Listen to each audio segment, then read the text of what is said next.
अब आता है वसा में घुलनशील विटामिन। तो वसा में घुलनशील विटामिन में सबसे पहले आता है विटामिन ए।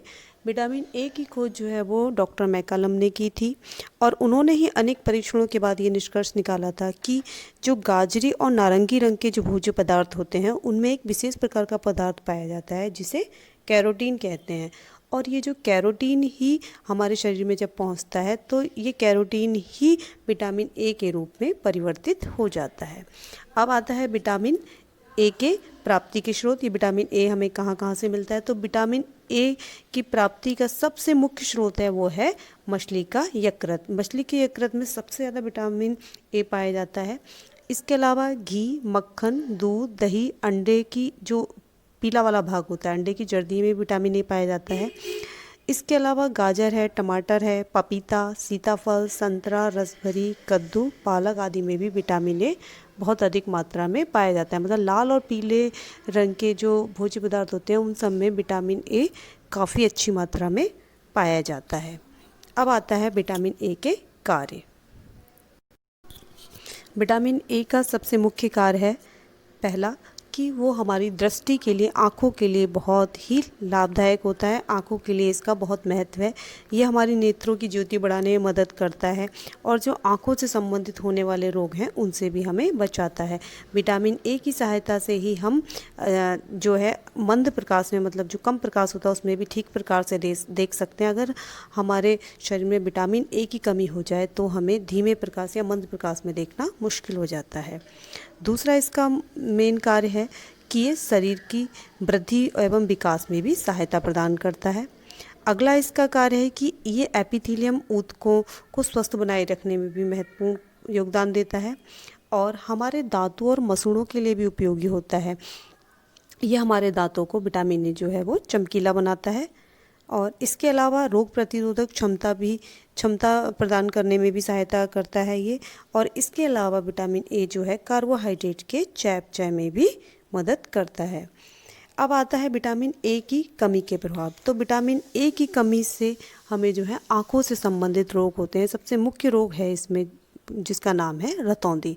तो विटामिन ए की कमी से रतौंधी नामक रोग होता है। इसके अलावा जीरोसिस है, कंजक्टाइवा है, कॉर्निया है, ये भी आँखों से संबंधित रोग हैं। इसके अलावा कुछ त्वचा से संबंधित रोग भी विटामिन ए की कमी से होते हैं, जैसे विटाटस स्पॉट्स आ जाते हैं फेस पर। और इसके अलावा जब हम कोई भी खाद्य पदार्थ ठंडा या गर्म खाते हैं तो वो दांतों में एक टीस पैदा करता है। ये भी विटामिन ए की कमी के कारण ही होता है। ये तो हो गया हमारा विटामिन ए। अब आता है दूसरा विटामिन वसा में घुलनशील विटामिन डी। ये विटामिन जो है सब जगह आसानी से मिल जाता है हमको, क्योंकि इसका जो मुख्य स्रोत है वो है सूर्य की पराबैंगनी किरणें। तो इस विटामिन की जो खोज की गई थी वो अस्थि विकृति के कारणों के संदर्भ में हुई थी कि अस्थि में जब विकृति आ रही थी या अस्थियाँ कमजोर थी, इन कारणों से इस विटामिन डी की खोज हुई थी। अब आ जाता है इसकी प्राप्ति के स्रोत। तो विटामिन डी हमें दूध और दूध से बने पदार्थों में भी प्राप्त होता है। इसके अलावा अंडे में और दूध और दूध से बना जो घी होता है उसमें भी हमें विटामिन डी प्राप्त होता है। और सूखे मेवे जैसे अंजीर होता है उसमें भी विटामिन डी अच्छी मात्रा में होता है। लेकिन जो इसका सबसे मुख्य स्रोत है वो है सूर्य की किरणें, क्योंकि जब ये सूर्य की किरणें हमारी खुली त्वचा पर, जब इसकी परावैंगनिक किरणें पड़ती हैं हमारी स्किन पर, खुली त्वचा पर, तो हमारे शरीर में विटामिन डी आसानी से पहुंच जाता है। तो ये तो हो गया विटामिन डी के प्राप्ति का स्रोत। अब आता है विटामिन डी के कार्य। तो विटामिन डी का जो मुख्य कार्य है वो है हमारी हड्डियों को मजबूती प्रदान करना, क्योंकि अगर विटामिन डी हमारे शरीर में इसकी कमी होती है तो हड्डियां हमारी मजबूत नहीं होती हैं और हड्डियां टेढ़ी मेढ़ी भी होने का डर रहता है। तो इसका जो मेन कार्य है वो है हड्डियों को मजबूती प्रदान करना। और अब आता है इसके कमी से कौन से रोग होते हैं। तो विटामिन डी की कमी से ऑस्टोमलेशिया और अस्थि विकृति, ये दो रोग होते हैं। क्योंकि अस्थि विकृति में क्या होता है, हड्डियां टेढ़ी मेढ़ी सी हो जाती हैं, और ऑस्टोमलेशिया में क्या है कि हड्डियों की मजबूती कम हो जाती है। ज़रा सी मामूली सी ठेस लगने से या थोड़ी भी हल्की फुल्की चोट लगने से भी क्या होता है, हमारी हड्डियां बहुत जल्दी टूट जाती हैं। क्योंकि विटामिन डी की अगर कमी हो जाए तो हमारी हड्डियां कमज़ोर हो जाती हैं, इस कारण वो जरा सी भी चोट लगने पर वो टूट जाती हैं। इसके अतिरिक्त क्या है, ये कैल्शियम तथा फास्फोरस के शोषण में भी जो विटामिन डी सहायक होता है, लेकिन अगर इसकी कमी हो जाए तो हमारे शरीर में क्या है, कैल्शियम और फास्फोरस का शोषण ठीक तरह से नहीं हो पाता है। तो विटामिन डी की कमी से अस्थि विकृति रोग होता है, जिसे रिकेट्स भी कहते हैं। इसके अलावा ऑस्टियोमलेशिया नामक रोग होता है। तो ये तो हो गया हमारा विटामिन डी। और विटामिन डी का जो रासायनिक नाम है वो है कैल्सीफेरॉल। मैं शुरू में बताना भूल गई थी विटामिन डी का रासायनिक नाम। और इससे पहले विटामिन सी मैंने पढ़ाया था, तो विटामिन सी का रासायनिक नाम एस्कॉर्बिक एसिड है और विटामिन डी का रासायनिक नाम कैल्सीफेरॉल है। ये तो हमारा पूरा हो गया विटामिन डी। अब आता है विटामिन ई। विटामिन ई का रासायनिक नाम टेकोफोरेल्स है और इसका जो मुख्य कार्य है वो है हमारे ह्यूमन सिस्टम को मजबूत करना, हम यानी कि हमारी रोग प्रतिरोधक क्षमता को बढ़ाना। और इसकी कमी से जो होने वाले रोग हैं वो प्रजनन शक्ति कम हो जाती है। यानी कि अगर इसकी विटामिन ई की हमारे शरीर में कमी हो जाए तो संतानोत्पत्ति करने की क्षमता कम हो जाती है। जो दंपति होते हैं, पति पत्नी होते हैं, वो संतान का पैदा करने में सक्षम नहीं हो पाते। तो प्रजनन शक्ति में इससे कमी आ जाती है विटामिन ई की कमी होने से। और इसके मुख्य स्रोत हैं, प्राप्ति के जो मुख्य स्रोत हैं विटामिन ई के, वो हैं ड्राई फ्रूट्स, सूखे मेवे, इसके अलावा कुछ वनस्पति तेल और सब्जियां। आता है विटामिन के।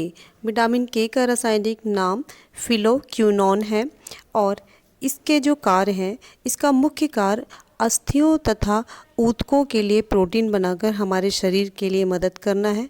और दूसरा जो इसका मुख्य कार्य है विटामिन के का, वो रक्त में, हमारे जो रक्त होता है, रक्त में वह क्षमता उत्पन्न करता है, वह शक्ति उत्पन्न करता है, जिसके फलस्वरूप जो है, जब हमें चोट लगती है तो बहता हुआ रक्त जो है वो जमकर थक्का बन जाता है।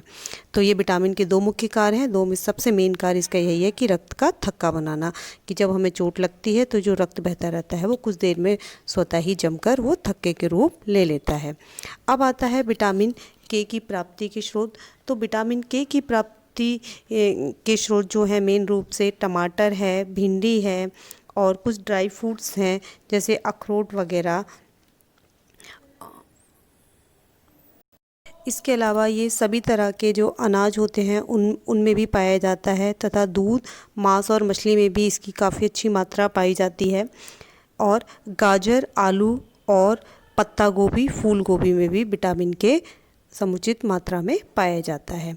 अब विटामिन के की कमी से होने वाले जो रोग हैं वो है, विटामिन के की कमी से सबसे पहला जो रोग होता है मुख्य रूप से वो है कि रक्त का थक्का बनना बंद हो जाता है। क्योंकि अगर हमारे शरीर में विटामिन के की कमी हो जाए तो जरा सी भी रगड़ लगने से, जब हमें चोट लगती है तो जब चोट लगने पर ब्लड बहता है, तो अगर विटामिन के की कमी होगी तो वो जो रक्त है वो जम नहीं पाता है, लगातार बहता रहता है। इसके अलावा विटामिन के की कमी के स्वरूप जो है हाइपोथ्रोम्बिनीमिया नामक रोग भी हो जाता है। इसमें क्या है कि मसूड़ों पे जरा सी रगड़ लग जाए, चोट लग जाए तो तुरंत ही मसूड़ों से जो है रक्त आना शुरू हो जाता है। ये तो हो गया हमारा विटामिन के। अब हमारे विटामिन पूरे हो गए हैं। अब इसके बाद एक नज़र देख लेते हैं कि विटामिन के रासायनिक नाम और उनकी कमी से होने वाले रोग। फटाफट देख लेते हैं। विटामिन ए का जो रासायनिक नाम है वो है रेटिनॉल। विटामिन B1 का रासायनिक नाम थायमीन। विटामिन B2 का रासायनिक नाम राइबोफ्लोविन। विटामिन B3 का रासायनिक नाम निकोटिनामाइड। विटामिन B5 का रासायनिक नाम है पेंटोथेनिक अम्ल। और विटामिन B6 का रासायनिक नाम पायरिडॉक्सिन। विटामिन B7 का रासायनिक नाम बायोटीन। विटामिन B11 का रासायनिक नाम है फॉलिक अम्ल, या उसका फॉलिक एसिड भी कहते हैं। अब विटामिन C का रासायनिक नाम है एस्कॉर्बिक एसिड। विटामिन D का रासायनिक नाम है कैल्सीफेरॉल। और विटामिन E का रासायनिक नाम है टोकोफेरॉल। और विटामिन K का रासायनिक नाम है फ्लोक्विनोन। ये तो हो गए हमारे जो विटामिन हैं उनके रासायनिक नाम। अब हम देख लेते हैं इनकी कमी से कौन कौन से रोग होते हैं एक नज़र में। तो विटामिन ए की कमी से होता है रतौंधी, जीरोपैथेलीमिया, और संक्रमण का खतरा। ये रोग विटामिन ए की कमी से होता है। विटामिन B1 की कमी से वेरी, विटामिन B2 की कमी से त्वचा का फटना, जीभ का कटना।